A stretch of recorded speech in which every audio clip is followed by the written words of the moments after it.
The number of Americans who breastfeed their children has risen steadily over the past few decades, a public health win that results in better nutrition and lower health risks for mothers and babies.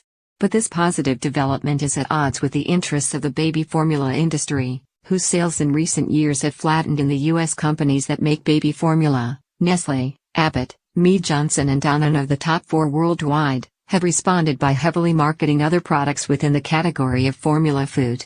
One particular product that started showing up on supermarket shelves in the 1980s has now become the global industry's fastest growing product. Toddler formula. Toddler formula, marketed for kids 9 months and up, is meant to be a nutritional supplement ensuring that children receive the nutrients they need as they transition from breast milk or baby formula to solid food, according to the formula makers. But the World Health Organization and pediatric nutrition experts say toddler formula and toddler milks are unnecessary because small children can get all the nutrients they need from a healthy whole foods diet. Some experts even contend that toddler formulas are potentially harmful in the long run. The vast majority of the toddler formulas on the market contain a combination of powdered milk, corn syrup or other added sweeteners, and vegetable oil, plus some added vitamins and minerals.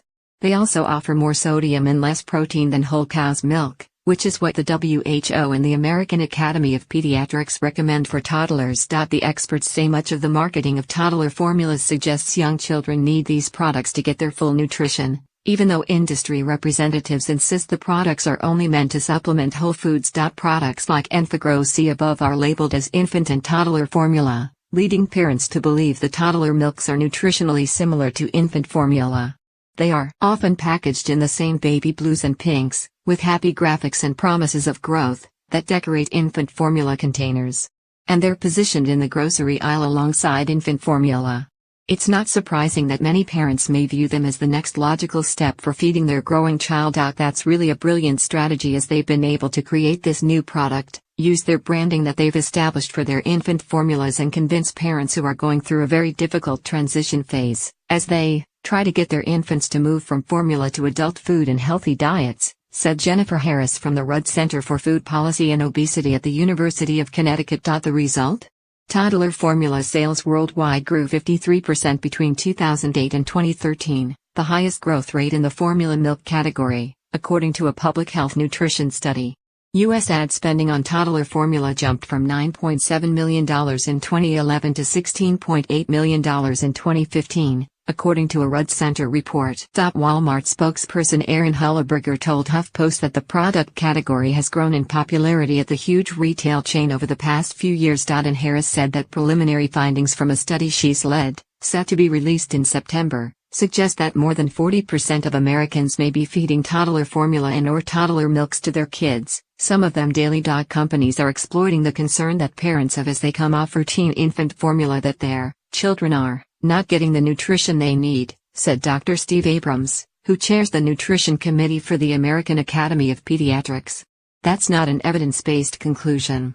Parents shouldn't feel the need to spend the money on this versus whole milk. Lucy Sullivan, executive director for the nonprofit 1000 Days, which advocates in the U.S. and abroad for better early nutrition, took the warning further. Not only are these products unnecessary, but they're unhealthy because they contain a lot of sugar and ingredients that are not good for little kids, she said. It's about whether little kids should be drinking milk-based products that are effectively sugar-sweetened beverages. The American Heart Association recommends against serving added sugars to kids less than 2 years old. Nutrition experts point to research that indicates taste preferences are set at a young age and that exposing toddlers to excess sweetness could heighten their risk for obesity later in life. The bottom line is children learn to like what they eat, nutrition researcher Julie Monell said.